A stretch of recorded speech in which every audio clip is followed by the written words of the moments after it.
আজকের এই মঞ্চে স্যার প্রকাশ করবেন এবং প্রকাশ করবার জন্য আমাদের এই মঞ্চে উপস্থিত হবেন সম্মাননীয় জেলা শাসক শ্রী রাজর্ষি মিত্র মহাশয় এবং তার সঙ্গে আমাদের জেলার প্রশাসনিক দায়িত্বপ্রাপ্ত বেশ কিছু পদস্থ অফিসাররা আমাদের মধ্যে এসে উপস্থিত হয়েছেন ইতিমধ্যেই। এই বই প্রকাশের অনুষ্ঠান আমরা এক্ষুনি করব, স্বল্প দৈর্ঘ্যের একটি ছোট্ট অনুষ্ঠান, এবং তারপরে আমরা অনুষ্ঠানের দ্বিতীয় পর্বে ফিরে যাব।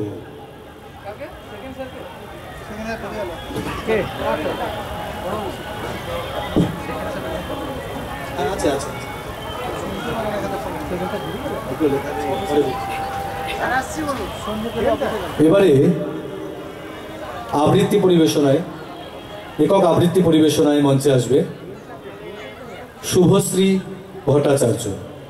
মঞ্চে আসতে অনুরোধ জানাই। হ্যাঁ, আমরা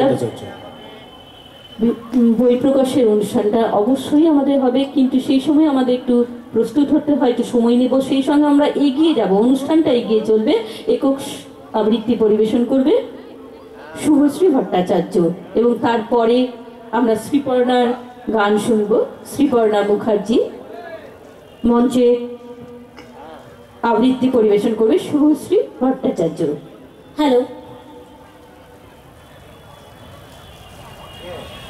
44তম মুর্শিদাবাদ জেলা বইমেলার সকলকে জানাই আন্তরিক অভিনন্দন, আমাকে এই সাংস্কৃতিক মঞ্চে আবৃত্তি পরিবেশন করবার সুযোগ করে দেওয়ার জন্য। আমি কবি জয় গোস্বামীর একটি প্রসিদ্ধ কবিতা মালতীমালা বালিকা বিদ্যালয় শোনাচ্ছি। বেণী মাধব, বেণী মাধব, তোমার বাড়ি যাব। বেণী মাধব, তুমি কি আর আমার কথা ভাবো? বেণী মাধব, মোহন বাঁশি তমাল তরুমূলে বাজিয়েছিলে, আমি তখন মালতী স্কুলে ডেস্কে বসে অঙ্ক করি, ছোট্ট ক্লাস ঘর, বাইরে দিদিমণির পাশে দিদিমণির বর। আমি তখন নবম শ্রেণী, আমি তখন শাড়ি। আলাপ হলো বেণী মাধব, সুলেখাদের বাড়ি। বেণী মাধব, বেণী মাধব, লেখাপড়ায় ভালো, শহর থেকে বেড়াতে এলে আমার রং কালো। তোমায় দেখে এক দৌড়ে পালিয়ে গেছি ঘরে। বেণী মাধব, আমার বাবা দোকানে কাজ করে। কুঞ্জে অলি গুঞ্জে তবু ফুটেছে মঞ্জরি, সন্ধেবেলা পড়তে বসে অঙ্কে ভুল করি। আমি তখন নবম শ্রেণী, আমি তখন 16। ব্রিজের ধারে বেণী মাধব, লুকিয়ে দেখা হলো। বেণী মাধব, বেণী মাধব, এত দিনের পরে সত্যি বলো, সেসব কথা এখনো মনে পড়ে? সেসব কথা বলেছ তুমি তোমার প্রেমিকাকে? আমি কেবল একটি দিন তোমার পাশে তাকে দেখেছিলাম আলোর নিচে, অপূর্ব সে আলো। স্বীকার করি দুজনকেই মানিয়েছিল ভালো।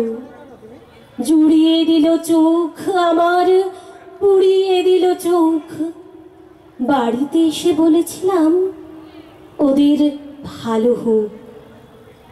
রাতে এখন ঘুমোতে যাই একতলার ঘরে, মেঝের উপর বিছানা পাতা, জ্যোৎস্না এসে পড়ে।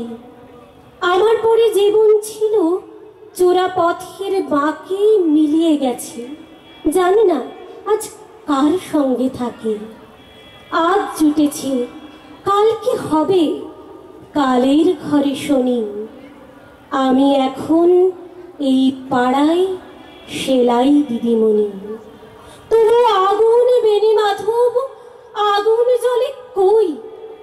কেমন হবে আমিও যদি নষ্ট মেয়ে হই? নমস্কার।